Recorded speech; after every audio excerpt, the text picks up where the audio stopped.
If you want to buy a car, from whom you are going to buy that car? From a salesperson or a friend who is having a car sales? Most probably you will go ahead with your friend. No matter how the salesperson is excellent in communication skills, he may be having the superb convincing skills, but still you will go ahead with your friend. Why? Because he is your friend. You trust him. If you are an experienced sales professional like me, you will understand the power of friendship. The question is how you are going to become a friend of your prospect or the customer. This video is all about that. Stay tuned. Dale Carnegie, one of the best motivational speakers in the world, he mentioned in his best-selling book, How to Win Friends and Influence People, if you want to catch a fish, you have to think about the bait. You have to think about the food of the fish. It includes a profound principle if you want to build a relationship with the people. Oftentimes, if you want to build a relationship with another person, we think about ourselves. We think about our needs. But according to this principle, you have to think, get into the shoes of your prospect or the customer or the other party. You have to think what he needs. Many years back, I was a key account manager of one of the leading IT solutions provider in Sri Lanka. We represented HP, Hewlett-Packard brand, and we provided solutions to the B2B customers, business-to-business customers. I was handling the government sector. There was one of my key accounts. I repeatedly got the business from that. They do bulk purchasing. And there was IT director. He is the decision maker. I researched and found out his interest.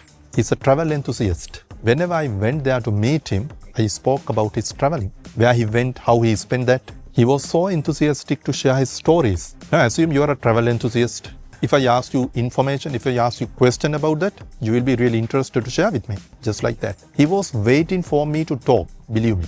I had a very good relationship with him. He was just like a friend. At that time, I was 24 years old. Even though he was a very senior person, he was just like a friend to me. But on the other hand, all my competitor salespeople, they were talking about the product brochures, the product information, about their company, the values and those stuff. Very hardly I spoke about the IT stuff. But you know what? When the tender comes, I won it. There was another organization. It was a private bank. And the key decision maker was head of IT. He was a wildlife enthusiast. I very hardly spoke about IT stuff with him. Oftentimes, he shared with me the photos of the wild animals. He shared with me the story of his adventures. I was well prepared with this information whenever I go to meet him. You know what? It was a large bank. Continuously, I got the business. This is the beautiful thing about becoming a friend. They all are human beings. It doesn't matter whatever the position they hold. But you have to do the research. You have to identify the bait of your customers. So when you visit a prospect, observe very carefully his office room. What are the plaques available? What are the trophies available? What kind of books available in the bookshop? What are the bookshop items?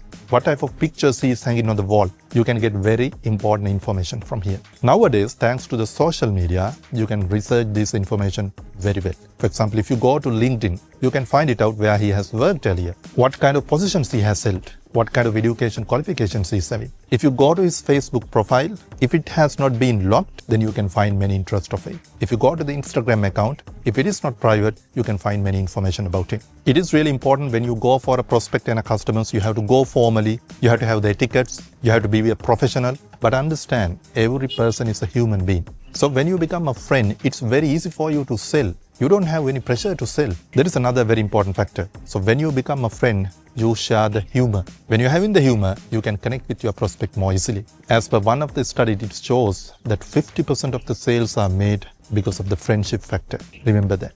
Before you make the sales presentation, make your prospect a friend. Make your customer a friend. Then it will be very easy. Good luck.